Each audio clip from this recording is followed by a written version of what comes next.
Have you ever wondered what separates a losing trader from a profitable trader? And have you ever wondered who can actually become a Forex trader? Today I'm going to answer those questions, and I'm going to reveal to you the 4 habits that every successful Forex trader has, and I'm going to also give you one bonus tip at the end. So if you do enjoy the video, please like, comment, subscribe, and let's get straight into the video and tell you the first habit of every successful Forex trader. So guys, the first habit of a successful trader is that they only enter their trade when their plan says to do so, and they trust in their analysis. And if their plan doesn't say to enter, then they simply just don't enter the trade. And because they have this trust in their analysis, it enables them to not force a position and not have any FOMO. Successful traders do not just enter because they see 1 or 2 confluences. They wait until they see all of their confluences met before they enter the trade. And if they see somebody else looking to take a trade similar to what they're looking for, but it doesn't fit their criteria or their plan, they simply just wait and wait and wait until price comes into their point of interest, or they see their confluences met so that they can enter the position. Let's say they're scrolling on Instagram and they see someone is about to take the same trade as them. They don't enter the same trade for the sake of it.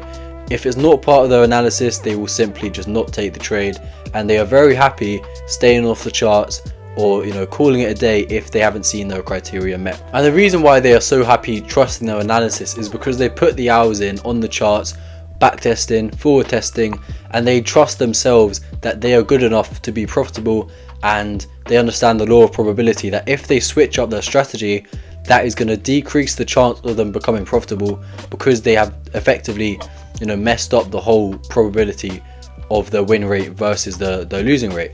So they know that they have to trust their analysis, and they can only enter when a trade comes into the point of interest or they have their confluences met for them to enter the position. And another reason why successful traders do better is because yes, they're trusting their analysis in terms of when they enter the position, but also they trust that they have backtested enough to the point that they know the trade is either going to hit stop loss or TP, and they don't close the position before it hits TP. And this is very important because let's say you are on a 100k funded challenge. If your TP is right here and you see price coming up to it, but it's about maybe 10 pips away, if you close early, you're missing out on potential gains of £1,000, £500, and that is a big deal when it comes to a challenge account.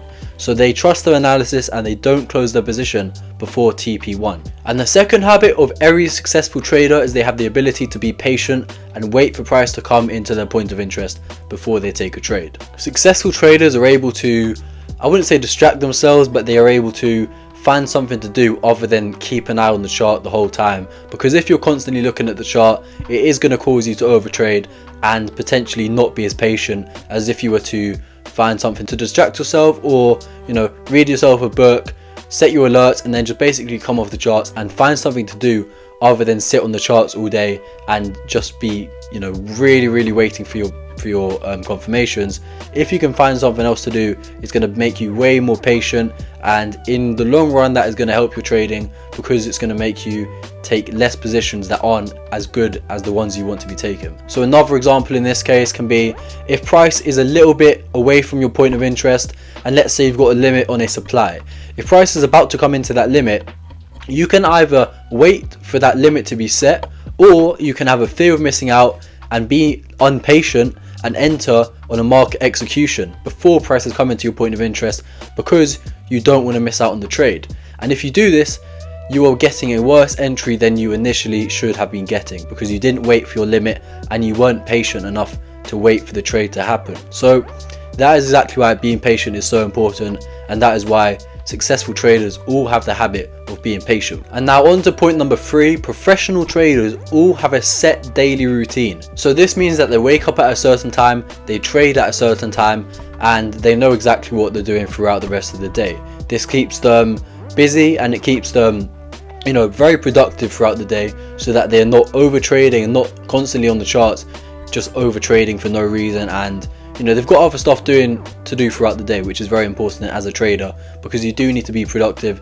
and you need to make sure that you're not at your desk the whole time, because that is going to be a very boring life. And having a set daily routine is so important, because if you don't have one, then how are you going to know when is the best time to be on the market and look for a position? You should already know from your backtesting the best time that your setup is likely to occur, and once you know that best time, then you can adapt your daily routine around that time. So for example, in my case, I know that my setup is most likely to occur from 8 AM to 10 AM, and because I know that, I can set my daily routine around that time. So that means I wake up at 6:30 every single day, then I have breakfast, I have a shower, and then before 8 AM I do my analysis, and I make sure that I do it before, at least 15 minutes before, so that I'm prepared and I'm ready to take a trade if I need to. And it's very important to do your analysis before you go into the chart, because that means you're just going to have a clear state of mind and you're going to know exactly what you're looking for. And once I've traded, then I can come off the charts, I can get on with the rest of my day and just do whatever else I need to do.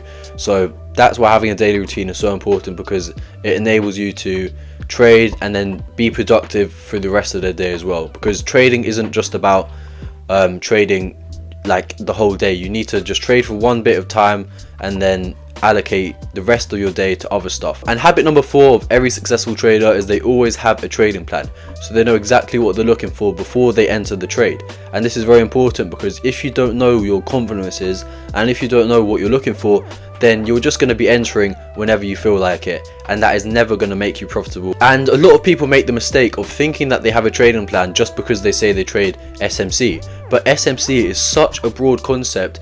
There are so many different ideas and so many different things you can look for when you're trading SMC. If you haven't narrowed that whole concept down into looking for 1, 2, 3, 4 confluences and developing a trading plan from those confluences and from that SMC concept, then you don't really have a trading plan, because you don't know what you're looking for before you enter a trade. So you need to be able to know, have I seen this, this, this and this, and once you've seen all of those things, then you can enter a trade. It's not good enough just saying, oh, price is coming to a 5-minute supply, I'm just going to take a position. If it doesn't align with your higher time frame bias, if you haven't seen a sweep of liquidity, your market structure shift, or whatever else you need to see within the whole SMC concept, then why would you enter a position? It's not good enough, and you need to really have a trading plan before you look to take a trade. And having a good trading plan doesn't just come down to knowing when to enter a trade. You also need to know when to exit the trade, and also when to take profit or when to leave the trade early. So you need to make sure that that is part of your trading plan as well, and that is definitely going to help you become more profitable. Alright guys, that's the end of the video. I hope you enjoyed it. Just a little thank you for everyone that's been following the journey so far.